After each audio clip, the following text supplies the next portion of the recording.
Hello, bankers. A very good evening to all of you. Welcome back.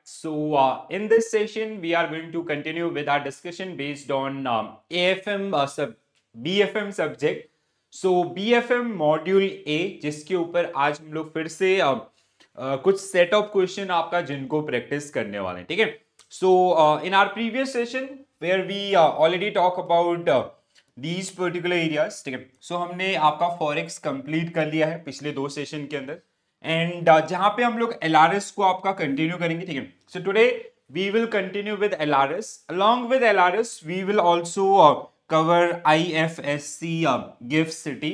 So these are the 2 units. ये 2 unit आपका जिनसे related जो questions हैं या case studies हैं या एप्लीकेशन बेस्ड क्वेश्चन आपके हैं, उनको हम लोग यहाँ पे प्रैक्टिस करने वाले हैं, ठीक है. साथ ही सभी साथी बैंकर्स से आपका एक गुजारिश रहेगा कि आप अपने साथी जो भी CIB एग्जामिनेशन की प्रिपरेशन कर रहे हैं, वो जुलाई 2024 हो, ठीक है, 13 को आपका पेपर है उसके लिए, या फिर नवंबर दिसंबर 2024 एग्जामिनेशन के लिए. So please do share this particular session with them. और अगर आप चैनल पे नए हैं तो एक बार सब्सक्राइब जरूर कीजिएगा, ठीक है. चलो, तो without any further delay we will start our today's session with very first question on your screen, guys. So question is, under LRS, a resident individual required to repatriate the income earned on investment abroad over and above the principal amount within how many days from the date of such receipt, realization, purchase, acquisition or date of return to India. बहुत ही important question आपका ये है, ठीक है. So like I will mark this star here, ठीक है. देखो क्या है, जैसे अगर आपने कोई रेमिटेंस किया है फॉर आपका कैपिटल अकाउंट पर्पस और योर करेंट अकाउंट पर्पस, ठीक है, तो LRS स्कीम जिसके सारे फीचर्स जो मैंने आपको पिछले सेशन के अंदर बताए थे, आई होप सबको याद है, ठीक है. तो अब यहाँ पे जैसे किसी ने इन्वेस्टमेंट किया या जो रेमिटेंस हुआ था, ठीक है, उसका यूटिलाइजेशन नहीं हुआ, तो कितने समय के लिए आप उसको होल्ड कर सकते हैं. After that you have to repatriate that money into INR, ठीक है. तो कितने समय में आपका होगा, What will be your correct answer for this one? 180 days, ठीक है. 180 दिनों के भीतर अगर जैसे आपने इन्वेस्टमेंट किया उस पर जो रिटर्न है उसके संबंध में है, या फिर आप इंडिया वापस आ गए उसके संबंध. तो बहुत ही इंपॉर्टेंट डेटा है, ये ध्यान रखेंगे सभी लोग.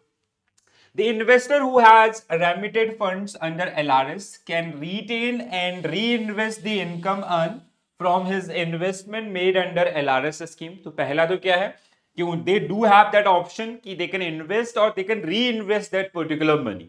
But दूसरा केस आपका, however, the received or realized or unspent or unused foreign exchange unless reinvested shall be repatriated and surrendered to authorized person within a period of 180 days from the date of such receipt, realization, purchase and acquisition or the date of return to India as the case में भी, ठीक है. तो ये again बहुत बार आपका इसमें further any additional repatriation requirement with the respect of investment made under overseas investment rule and regulation 22 shall also be adhere to, ठीक है. तो जो आपका एक्ट है overseas investment rule and regulation 2022, उसका भी पालन आपका होना चाहिए. So this is the one, ठीक है. पहला क्वेश्चन काफी इंपॉर्टेंट डेटा है, ध्यान रखेंगे, ठीक है. नेक्स्ट वन आपका, authorised dealer will be guided by the nature of transaction as declared by the remitter इन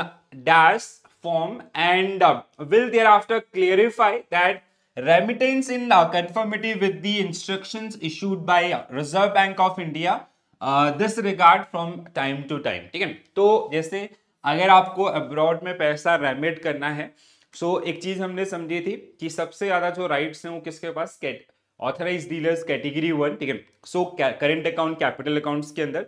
दूसरा, एक फॉर्म आपको फिल करना होगा. Being a remitter you have to fill a form with authorised dealer. That form is called form A2, ठीक है. तो क्या होगा इसका आंसर आपका, फॉर्म A2, ठीक है, जिसमें आपका बहुत सारी चीजें, जैसे आपका जो डिटेल है, ठीक है, पर्पज कोड आपका रहेगा, ठीक है. और just after this form you have to sign a declaration also, जिसमें आप डिक्लेयर करोगे कि जो सोर्सेज हैं ये आपके अर्निंग के सोर्स है, कोई इलीगल सोर्स नहीं है. And with in this particular financial year your limit is not exceeding $250,000 ठीक है। तो ये आपका सारा डिक्लेरेशन रहेगा। उसके बाद authorised dealer will issue a certificate that is like जो कहीं ना कहीं उस ट्रांजेक्शन को अप्रूव करेगा, right. So authorized dealer will be guided by the nature of transaction as declared by the remitter in form A2। ध्यान रखिएगा इसको आपका, ठीक है। However, the ultimate responsibility is of remitter to ensure compliance in the context of FEMA rule and regulations, ठीक है। तो यहाँ पे ऑथराइज डीलर की रिस्पॉन्सिबिलिटीज नहीं होगी अगर कोई ऐसा फेक या अदर्स कुछ भी होता है, ठीक है। इवेंचुअली अगर कल के डेट में कुछ केस होता है, सो इट विल बी आपका जो भी रेमिटर है, एप्लीकेंट है, वो आपका इसमें कहीं ना कहीं रिस्पॉन्सिबल आपका रहने वाला, ठीक है। सो थोड़ा सा इसको डिटेल में पढ़ लेते हैं, बहुत इंपॉर्टेंट है। देखो क्या होता है, जो चीजें ना आपका डेली लाइफ में या हमारी डेली बैंकिंग का पार्ट होती है, एप्लीकेशन बेस्ड चीजें जो हैं, अप्लाइड चीजें हैं, उनके ऊपर क्वेश्चन पूछे जाने की जो प्रोबेबिलिटीज होती हैं वो सबसे ज्यादा होती है, ठीक है। तो उनको आपको अच्छे से पढ़ना है। The Foreign Exchange Management Act 1999 state that LRS is available to all residents, including minors and students. The eligible citizen must have an Indian bank account and a valid permanent account number, ठीक है। तो अगर कभी आपको ऐसा question पूछा जाता है कि कौन सा डॉक्यूमेंट जो आपका मैंडेटरी होता है इन केस ऑफ फॉरेन रेमिटेंसेस, तो आपका आंसर होगा पैन नंबर, ठीक है। Pan like in every case आप ट्रैवल के लिए, एजुकेशन के लिए, किसी भी पर्पज के लिए करेंगे, without PAN you can not remit money, okay. And a passport, they can be use the remittance amount for education, business, personal, जिसको कैटेगराइज किया गया आपका current account as well as आपका कैपिटल अकाउंट, ठीक है। सो फर्स्ट आपको एक bank को विजिट करना होगा, authorised dealer, so you have to carry your PAN, then you have to fulfil the guidelines of KYC and AML, ठीक है। You have to fill the form A2 and जिसमें इसके अलावा you have to tell them about the purpose code, किस चीज के लिए आप उसको करेंगे others, ठीक है। I'll show you the exact form also, ठीक है। तो ये आपका जैसे नेम ऑफ द एप्लीकेंट है, ठीक है। इसके अलावा पेन नंबर उसका आपका है, ठीक है। नेम, पेन नंबर आपका, ठीक है। एड्रेस, ऑथराइज पर्सन आपका डीलर जो भी ब्रांच है वो, ठीक है। किसके नाम पे इशू किया गया, अगर किसी फॉरेन उसके नाम पे इशू किया गया, एजुकेशनल इंस्टीट्यूट अदर्स, ठीक है। इसके अलावा यहाँ पे आपको दिख रहा होगा पर्पस कोड, ठीक है। पर्पस कोड आपका, जैसे you do not need to remember purpose code, ठीक है। पर्पस कोड आपको याद करने की जरूरत नहीं है, ठीक है। बट हाँ, जैसे एजुकेशन पर्पज के लिए होगा या ट्रैवल पर्पज के लिए होगा या मेडिकल पर्पज के लिए होगा, तो उन सबका क्या है, अलग अलग आपका पर्पज कोड यहाँ पे डिफाइन किया गया, ठीक है। इसके बाद आपको डिक्लेरेशन फिल करना होता है, ठीक है। तो डिक्लेरेशन में जैसे I dash hereby declare the total amount of foreign exchange purchase from और remitted through all sources in India during the financial year, including this application is within the overall limit of LRS, ठीक है। LRS की जो overall limit है उसके अंदर आपका, और लिमिट कितना है, $250,000 पर फाइनेंशियल ईयर। ये पूरा आफ्टर दिस, इसके बाद आपका ऑथराइज डीलर जो आपको इश्यू करेगा, certified by the authorised dealer, ठीक है। उसके द्वारा आपको सर्टिफिकेशन यहाँ पे दिया जाएगा इन सब के संबंध में, राइट। तो ये पूरा प्रोसीजर आपका जो कहीं ना कहीं रेमिटेंसेस के अंदर आपको देखने के लिए मिलेगा। Next one guys, remittance under LRS can be made only in currency dash currency, ठीक है। तो रेमिटेंसेस किस में होंगे आपका, अपार्ट फ्रॉम INR, किसी में भी हो सकते हैं। किसी में मतलब जो आपका any freely convertible foreign currency, ठीक है। सो इसका लिस्ट RBI के द्वारा या RBI के वेबसाइट पे अवेलेबल होता है। An examiner is not going to ask currencies name and others, तो जैसे कुछ नाम मैंने यहाँ पे आपके रखे भी हैं just for your reference purpose, ठीक है। और ये किस में हो सकता है, एनी फ्रीली कन्वर्टेड करेंसी आपका, जहां पे डायरेक्ट कोटेशन आपको देखने के लिए मिलेंगे, या आपका exchange will decide indirect quotation या क्रॉस रेट के थ्रू भी आपका कन्वर्जन हो सकता है, ठीक है। तो इस तरीके से अगला, अब ये क्वेश्चन अगेन बहुत बहुत बहुत इंपॉर्टेंट है। जैसे मैंने अभी तक आपको अप्रूव्ड एरियाज ये बताए हैं और आपका प्रोहिबिटेड एरियाज है, समझना दोनों को बहुत आसान है, बट यहाँ पे ना थोड़ा सा आपको याद रखना पड़ेगा, ठीक है। आपको ये बार बार प्रैक्टिस करने पड़ेंगे, ठीक है। I'll show you the entire areas also, ठीक है। So remittance toward cultural tour under LRS need further approval from which ministry? तो कुछ एरियाज ऐसे हैं जो सेमी अप्रूवल में हैं, ठीक है। उन एरियाज के अंदर रेमिटेंस करने से पहले आपको क्या करना होगा, you have to take prior approval from ministries और डिपार्टमेंट्स, ठीक है। जिसमें आपका कल्चरल टूर है, या आपका जैसे जो स्कॉलरशिप आपकी होती है अब्रॉड में अगर आपको दे रहे हैं, ठीक है, ये स्पॉन्सरशिप आपके होते हैं किसी स्पोर्ट्स की या अदर्स ऐसे अलग अलग एरियाज आपका, ठीक है। तो अगर हम लोग बात करें कल्चरल टूर का, सो यहाँ पे आपको जो एचआरडी मिनिस्ट्री है उसका रिक्वायरमेंट पड़ेगा, ठीक है। So Ministry of Human Resource and Development, that means option C will be right answer for this particular one. ये थोड़ा सा कॉम्प्लेक्स होगा, इस पेज को थोड़ा सा आपको ध्यान रखना पड़ेगा। जैसे कौन कौन से एरियाज हैं अगर हम लोग इसके ऊपर बात करें, जैसे कल्चरल टूर जिसके ऊपर हमारा क्वेश्चन था, department of education and culture under HRD या ministry of human resource development. Advertisement in foreign print media, अब अगर आप फॉरेन प्रिंट मीडिया के अंदर एडवर्टीजमेंट कर रहे हो by state government and PSU undertaking, तो किसका आपका अप्रूवल लगेगा? मिनिस्ट्री ऑफ फाइनेंस का, ठीक है। अगर आपका remittances toward freight of vessels chartered by PSUs, तो आपका ministry of surface transport. Import through ocean transport on CIF basis, government department और PSUs, ministry of surface transport.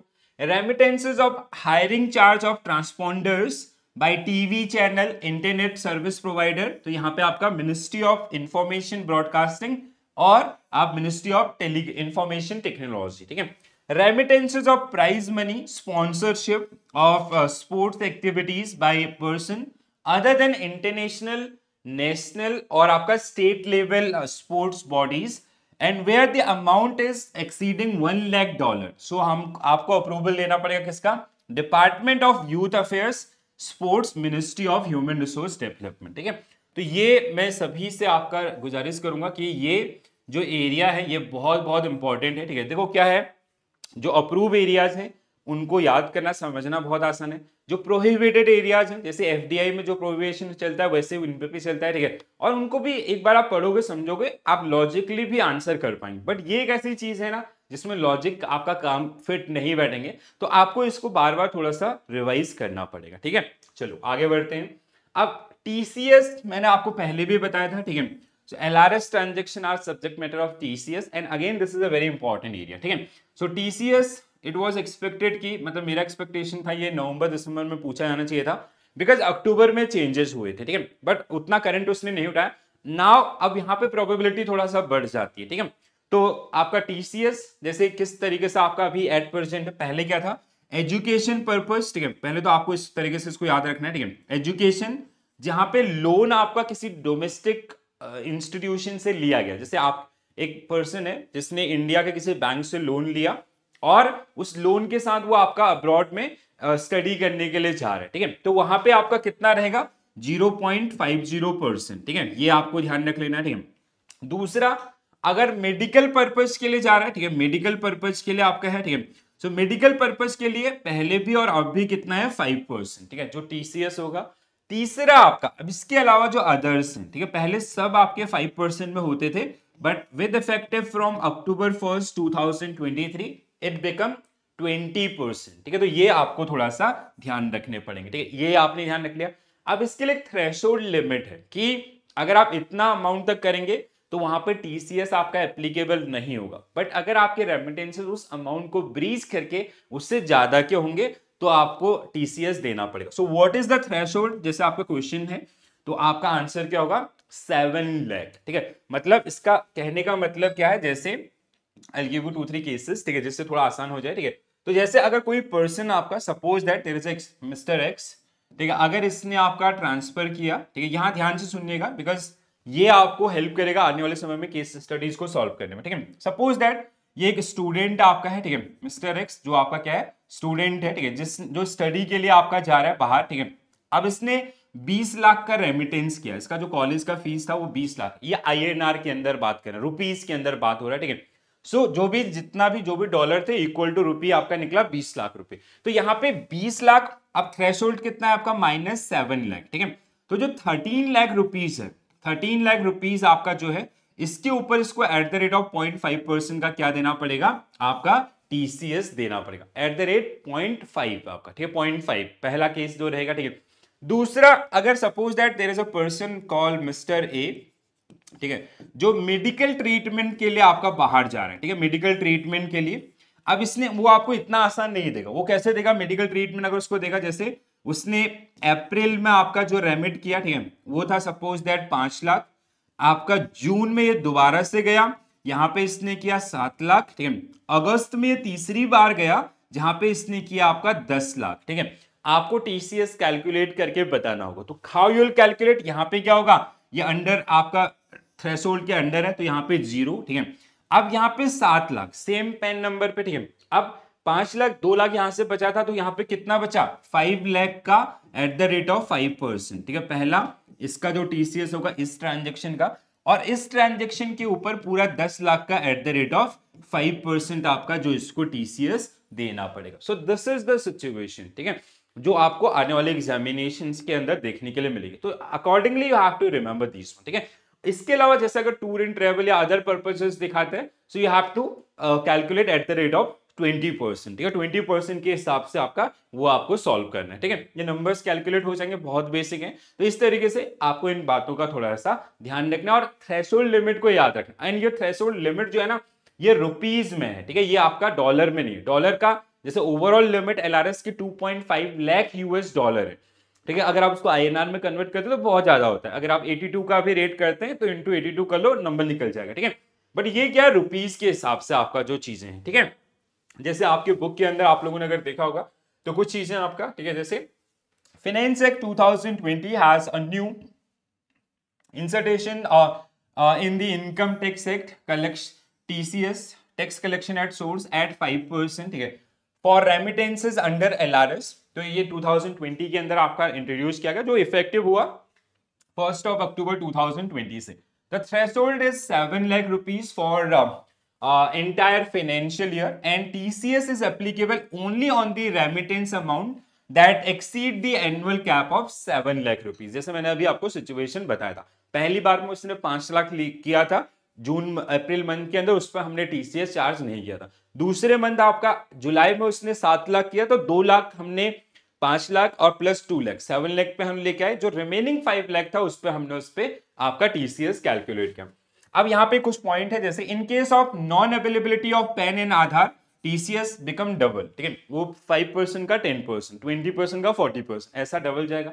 TCS is also applicable for transaction involving transfer from domestic rupee account to NRO accounts under LRS, ठीक है। अब domestic rupee account से अगर आपका मतलब जो आपका जैसे सेविंग अकाउंट जो उसका था वहां से अगर वो एनआरओ अकाउंट के अंदर आपका ट्रांसफर करा तो उस पर भी टीसीएस लगेगा, ठीक है। Remittance under LRS toward studies abroad where source of fund, ये बहुत इंपॉर्टेंट पॉइंट है, source of fund is educational loan, so it is 0.50% will be the TCS and applicable over the threshold limit of 7 lakh, ठीक है। तो यहाँ पे जैसे कुछ एग्जांपल दिए हुए हैं, ठीक है। ये स्टेटमेंट ना बिल्कुल आपको अच्छे से याद कर लेने, ठीक है। हो सकता है वो आपको स्टेटमेंट ओरिएंटेड क्वेश्चन भी बना करके दे दे। सो जैसे आपका एक कस्टमर है जिसने आपका रेमिटेंस किया 6,50,000 का, ठीक है। Suppose that this is for medical purpose, ठीक है। तो आपका अप्रैल 20 में, ठीक है, no tax will be applicable क्योंकि अभी 6,50,000 है। अब 50,000 का इसका भी बचा हुआ है, ठीक है। इसने दोबारा से मई में कितना किया है, 9,50,000। तो अब 9,50,000 तो यहां आप माइनस कर लो 7 लाख हो जाएगा। अब 9 लाख पे कितना पे करेगा, 5%, ठीक है। मेडिकल पर्पज में क्यों बोल रहा हूं, क्योंकि ये जो आपका बुक छपा हुआ है तब आपका टीसीएस नॉर्मल केस के अंदर भी 5% ही हुआ करता था, बट विद इफेक्टिव फ्रॉम 1 अक्टूबर 2023 वो जो आपका स्लैब है वो चेंज करके 5 to 20% कर दिया गया, ठीक है। अब यहां पे इसने 40,000 किया तो पूरे 40,000 पे आपका 5%, बिकॉज वो लिमिट आपका ऑलरेडी एक्सीड हो चुका है, ठीक है। तो ये दूसरा, जैसे कस्टमर बी आपका जिसने रेमिटेंस किया है 20 लाख का, ठीक है। Again suppose that this is for आपका मेडिकल ट्रीटमेंट पर्पस, तो आपका 20 लाख में से 7 लाख माइनस कर दो, 13 लाख पे कितना होगा, 5%। अगर ये ट्रेवल पर्पज होता तो आप इस पर 20% ले लेते, सिंपल सा, ठीक है। कस्टमर सी आपका make remittance of 10 lakh rupees for pursuing education through a loan obtained from financial institution in India. तो इस पे आपका 10 लाख, तो 10 में से 7 लाख माइनस करेंगे 3 लाख, 3 लाख के ऊपर आपका 0.50% का क्या होगा, आपका इसको टीसीएस आपका पे करना होगा। ठीक है, अगर कोई भी क्वेश्चन है, कोई भी डाउट है तो कमेंट्स के अंदर जरूर लिख के बताएगा। और ये बहुत इंपॉर्टेंट एस्पेक्ट है, ये सभी कैंडिडेट्स को इसके ऊपर आपका क्लियरिटी होना चाहिए। ठीक है, सो एलआरएस जैसे आपका ये starting from 1 October 2023 all overseas outward remittances except medical and education purpose exceeding the threshold limit of 7 lakh in a financial year is incur a subject matter of TCS and it is the new TCS rate for this particular area is 20%। ठीक है, समझ में आया सबको? चलो आगे बढ़ते हैं।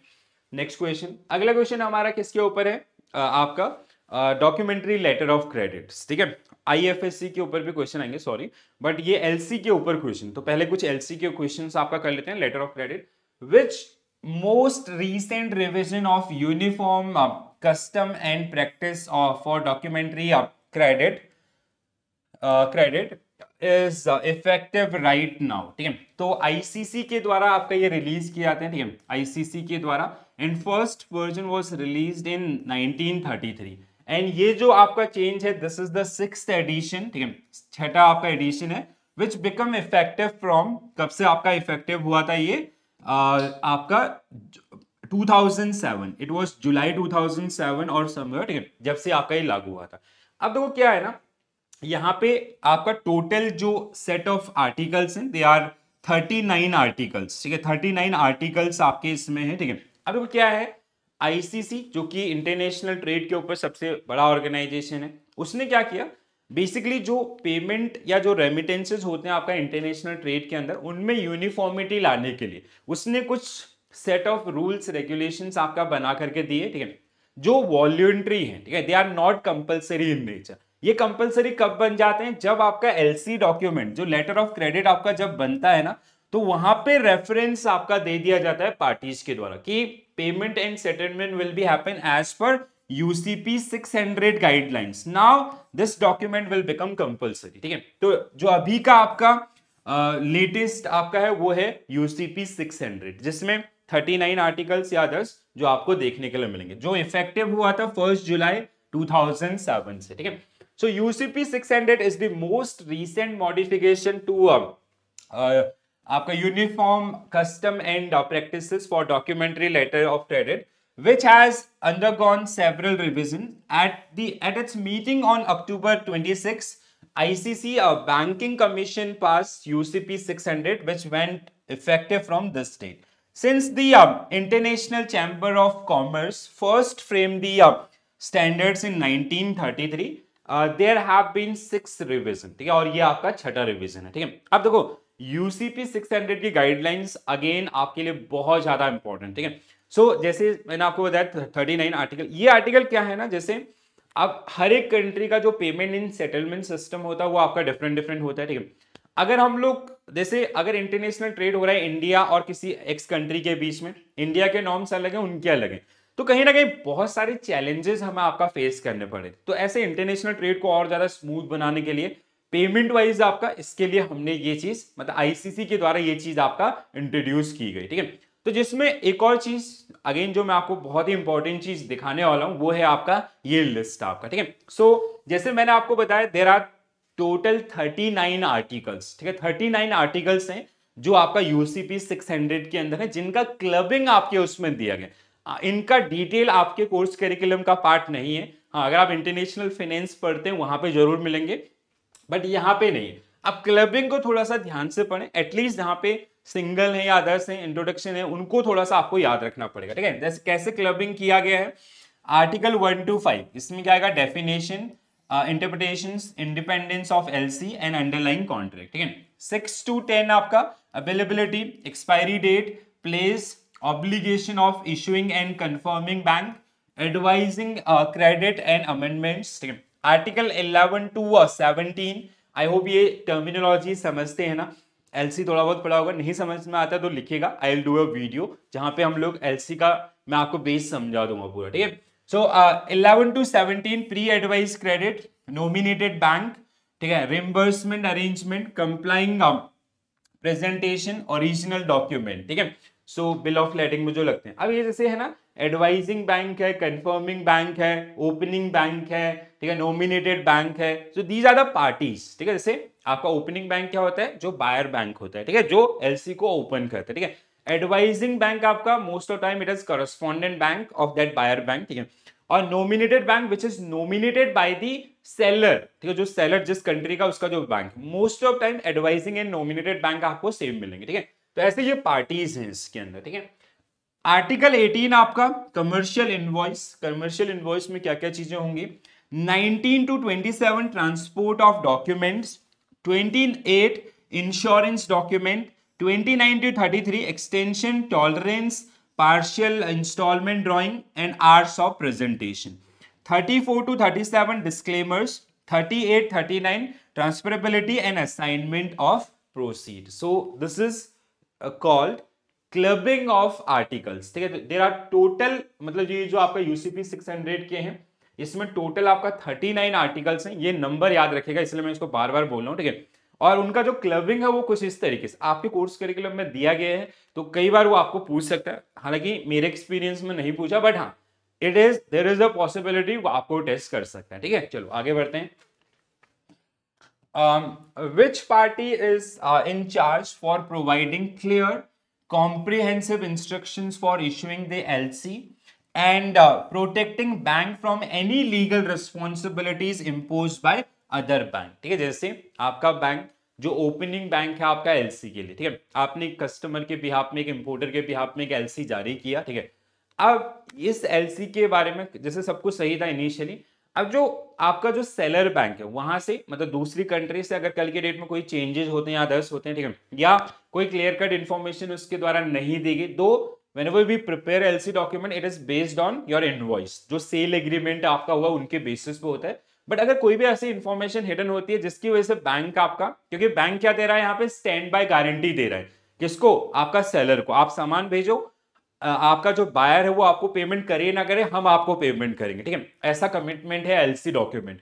अब मतलब जो हमारा किस में आता है, गारंटी वर्क में आता है और बैलेंस शीट एक्सपोजर के अंदर, ठीक है। अब देखो यहाँ पे क्या होता है, अगर इन केस आपका, हमारे बैंक को भी प्रोटेक्ट किया गया, अगर इन केस ऐसा कोई भी चीज होती है जिसकी वजह से बैंक का नुकसान हो रहा है, तो who will responsible for that particular one, applicant only. तो क्या होगा आपका correct answer, option C will be right answer for this particular one, ठीक है। तो हम अपने ऊपर उस चीज को नहीं लेंगे, क्लियर कट आपके यहाँ पे बोला गया। So the applicant supplies exact and comprehensive instructions for LC, letter of credit issue, this prevent misunderstanding and guarantee that the LC appropriately reflect the parameter of the commercial instructions or transactions. The applicant shall defend and reimburse the bank against any liabilities or duties resulting from potential compliance with foreign laws also, ठीक है, अगर ऐसा कुछ होता है। Next one, what are the opportunities at GIFT City, ठीक है। LC के ऊपर या there are certain topic ना, I'll come up with dedicated videos, ठीक है, क्योंकि बहुत इंपॉर्टेंट टॉपिक है। और जो आपसे आप मतलब जैसे there was a case study in November December examination based on LC only, ठीक है, जो एलसी के स्टेप्स होते हैं उनके ऊपर या स्विफ्ट के जो मैसेजिंग होते हैं उनके ऊपर। So I will definitely come up with a video on that particular part, ठीक है। अब हम लोग आते हैं आईएफएससी के ऊपर। अगेन ये यूनिट, इसको मैं सबसे अच्छा इसलिए बोलता हूँ, बहुत छोटा यूनिट है कंटेंट वाइज और इंपॉर्टेंस वाइज आपका बहुत ज्यादा है। अभी नया नया स्टार्ट किया गया, नई नई अपॉर्चुनिटीज को एक्सप्लोर कर रहे हैं विद आईएफएससी गांधीनगर गुजरात के साथ, तो वो चीज आपका थोड़ा सा इंपॉर्टेंट हो जाती है, ठीक है। So what are the opportunities available at gift city Gandhinagar Gujarat, ठीक है। तो क्या क्या है, access to large hinterland economy, ठीक है। तो हमारी जो आपका इकोनॉमी है उसको रेस्ट ऑफ द वर्ल्ड, आपका जो इन्वेस्टर्स है उनके साथ हम लोग कनेक्ट कर रहे हैं, ठीक है। So that is the point. Attracting global talent to world class fintech hub, inbound and outbound gateway for international financial services, all of the above. अगर आप आईएफएससी का वेबसाइट ओपन करेंगे, वहां पे इसके ऑब्जेक्टिव्स की लिस्ट में अगर आप जाओगे तो आपको ये, I directly pick this particular one from IFSC website, ठीक है। आईएफएससी का वेबसाइट अगर आप खोलेंगे तो ये सारी चीजें, ठीक है।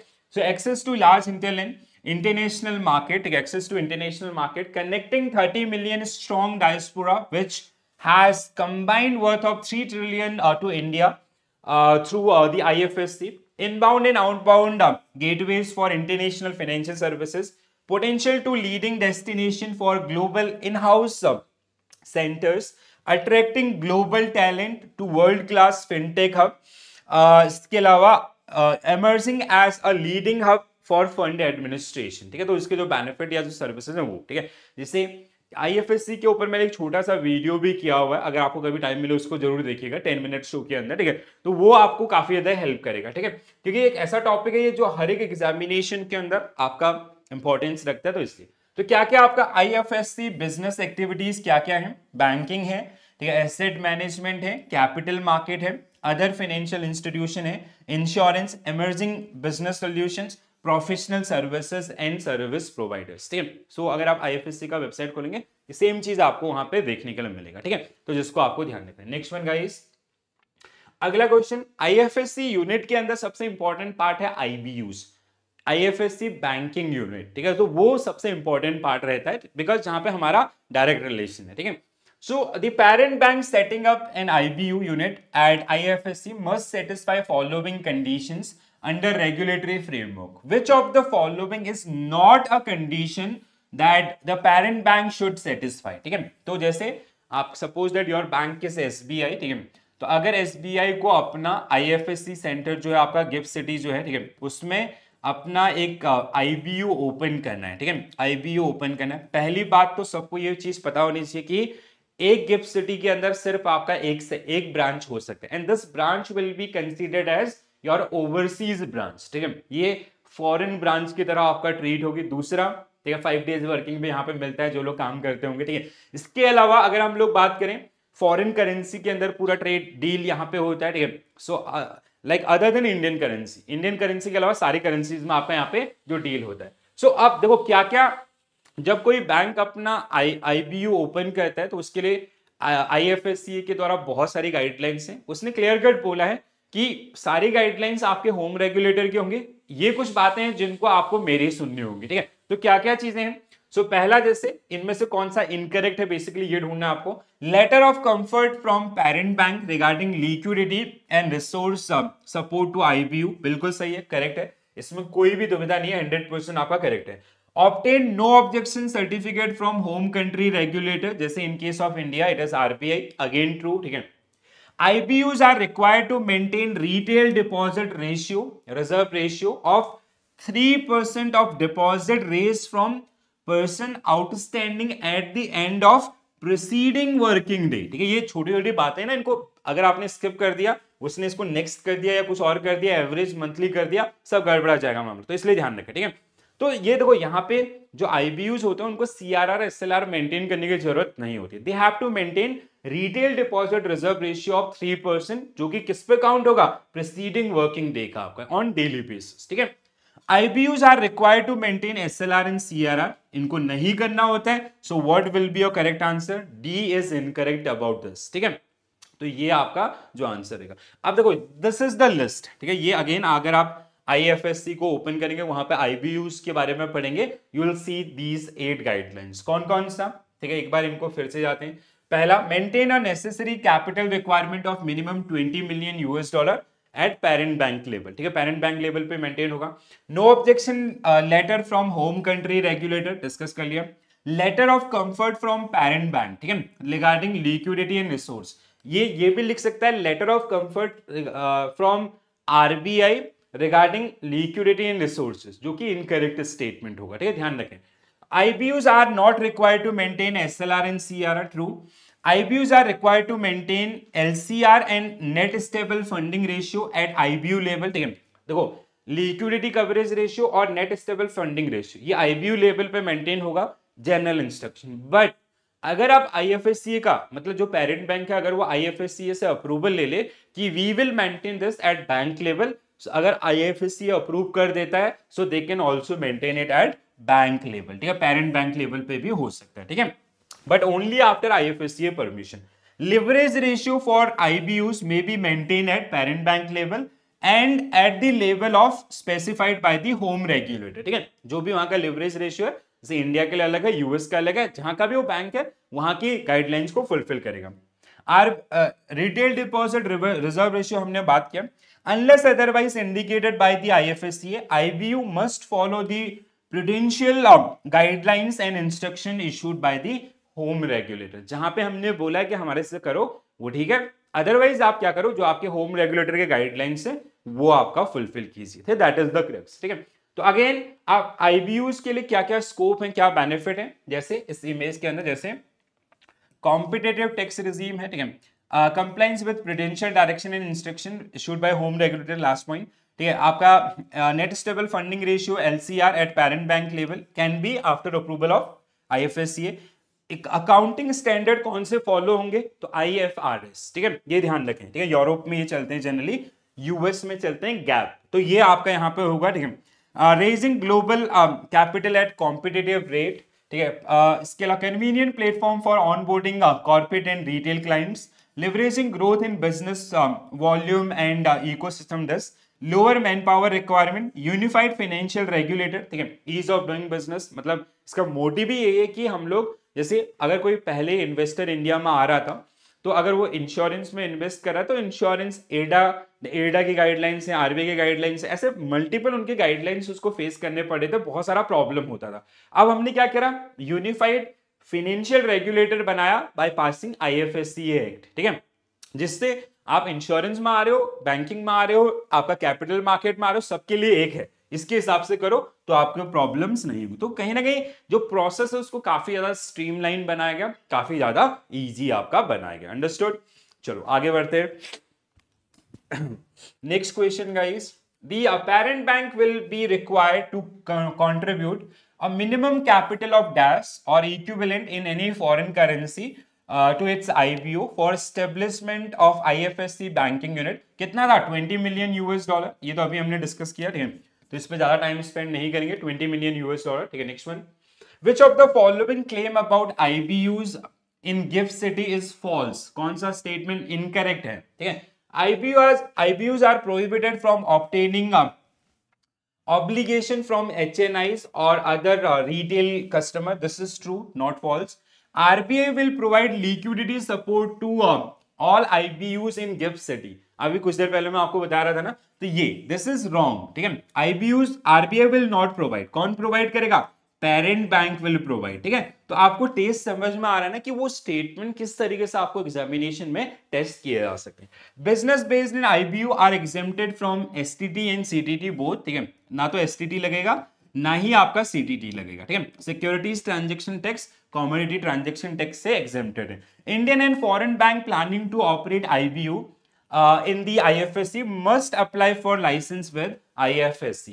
Eventually जो license हो किसके द्वारा, NOC certification will be provided by the home regulator and you have to take license from the IFSC। तो incorrect statement कौन सा था, B will be right answer for this particular one, right। Next one, what are the permissible activities at IBU, ठीक है, IBU में क्या क्या permissible activities, अभी मैंने एक लिस्ट आपको दिखाया था सेम, ठीक है। So IBUs are permitted to undertake factoring and forfaiting of export receives, कर सकते हैं, ठीक है, अलाउ है।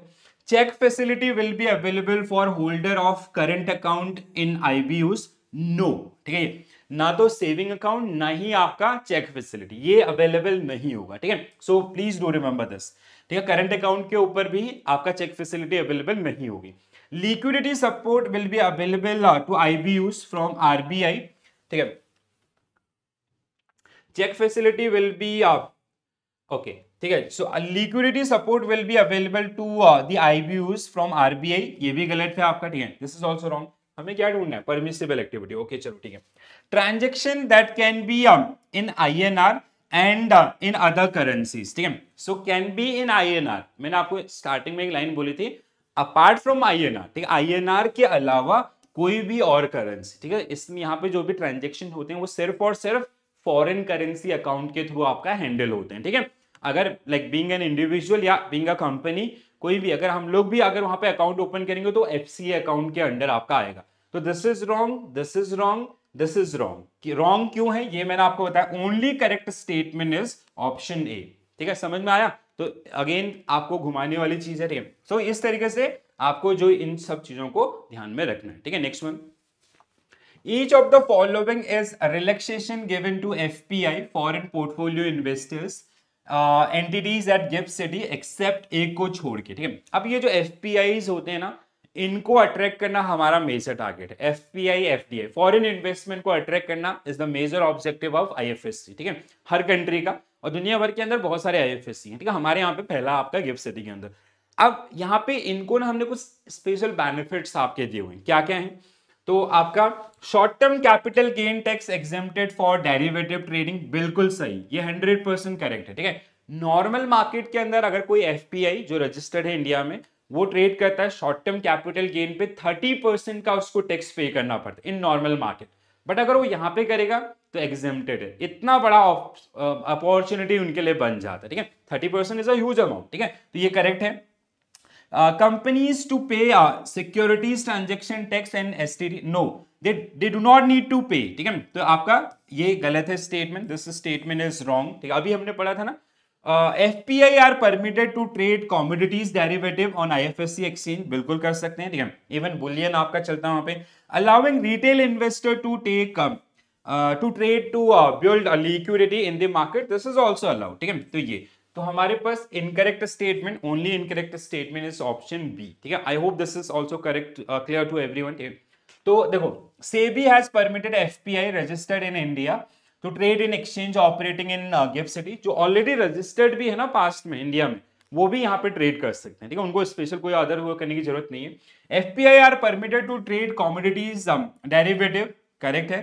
Companies do not pay securities transaction in STD, ठीक है, 24 आवर से मार्केट ओपन रहता है। Short term capital gain is exempted, आपका allowing retail investor for this, ठीक है।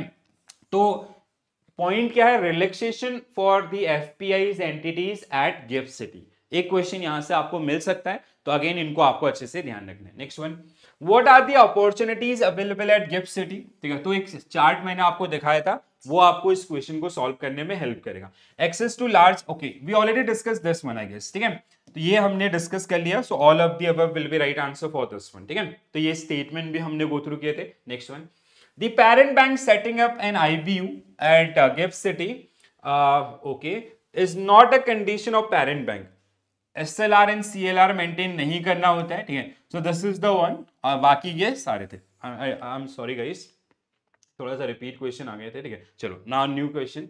The exposure limit for IBU is -% of the parent bank tier 1 capital for a single borrower and -% for tier 1 capital of group borrowers। अब ये बहुत अच्छा question है, और ये क्वेश्चन आपको क्वेश्चन विदाउट ऑप्शंस के अंदर भी देखने के लिए मिल सकता है। They can give you a case also, ठीक है, एक छोटा सा केस वो आपको दे सकते हैं जिसके थ्रू आप इसको सॉल्व करेंगे, ठीक है। तो एक्सपोजर लिमिट क्या होता है, for single borrower it is 5% and for group borrower it is 10%। अब वो आपको केस कैसे देगा, ये मैंने आपको PYQ के अंदर कराया था कि there is a XYZ bank जिसका अभी हाल ही में IBU ओपन हुआ है, ठीक है, IBU उन्होंने ओपन किया है, एंड इनका जो पेरेंट बैंक का tier 1 कैपिटल है दैट इज 1000 करोड़, ठीक है। तो सिंगल बोरोवर को कितना हो जाएगा लिमिट आपका 5 कितना है, सपोज दैट 100 मिलियन US$ है ये, ठीक है, तो ये कितना हो जाएगा 5 मिलियन आपका, ठीक है, 1000 लिख दिया मैंने, तो 50 मिलियन कर लेते हैं, ठीक है, सो 50 मिलियन आपका, और for group borrower it will be 100 million US$, ठीक है। तो इस तरीके से आपके जो लिमिट्स इसकी सेट हो जाएंगे, तो 5% एंड 10%, ठीक है, do remember this limit also, क्योंकि ये क्वेश्चन आपको केस स्टडी की तरह आपका वहां पे देखने के लिए मिल सकता है, ठीक है। Next one, India's export trade is facilitated by dash and which function under dash ministry, तो एक्सपोर्ट ट्रेड को आपका कौन फाइनेंस करता है, अदर्स, तो this is kind of, okay just a minute, हाँ actually I have one another session, तो इसको यहीं पे रोकूंगा मैं, ठीक है। सो ये एक नए टॉपिक के अंदर हम लोग आपका एक्सपोर्ट इंपोर्ट्स के अंदर एंटर कर रहे हैं, ठीक है।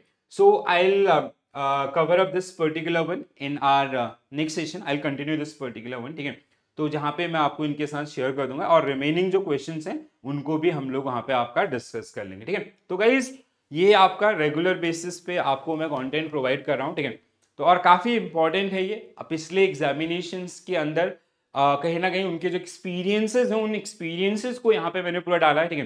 तो मैं सभी से रिक्वेस्ट करूंगा कि पूरा कंटेंट कंज्यूम करें, ठीक है, और अगर आपको कोई भी ऐसा एरिया जहाँ पे प्रॉब्लम हो रहा है वो शेयर जरूर करें, ठीक है। सो वो जो बैकग्राउंड रिसर्च है ना उसमें आपके पॉइंटर्स आएंगे, so that will help us, ठीक है, उसके ऊपर हम लोग जैसे जहां पे आप फंस रहे हैं उन एरियाज के ऊपर हम आपके लिए काम करेंगे, so that is definitely going to help you, right. चलो, तो तो आज के लिए इतने ही करते हैं, ठीक है। अगर सेशन पसंद आया तो जरूर लिख के बताइए, और कैसा लगा दोस्तों के साथ शेयर जरूर करें, ठीक है। और चैनल के ऊपर नए हैं तो सब्सक्राइब जरूर करें, ठीक है। So I will see you soon guys. कल हम लोग फिर एक और वीडियो के साथ, एक और सेशन के साथ हम लोग मिलेंगे, ठीक है। और टिल योर एग्जामिनेशन 13 को आपका पेपर है, उससे पहले मॉड्यूल वाइज, मतलब जैसे 4 मॉड्यूल है उसके ऊपर 10 सेशन में आपको कराऊंगा, ठीक है। दूसरा आपके मैकमिलन बुक के सारे क्वेश्चंस करा दूंगा, ठीक है, केस स्टडीज एंड अदर्स।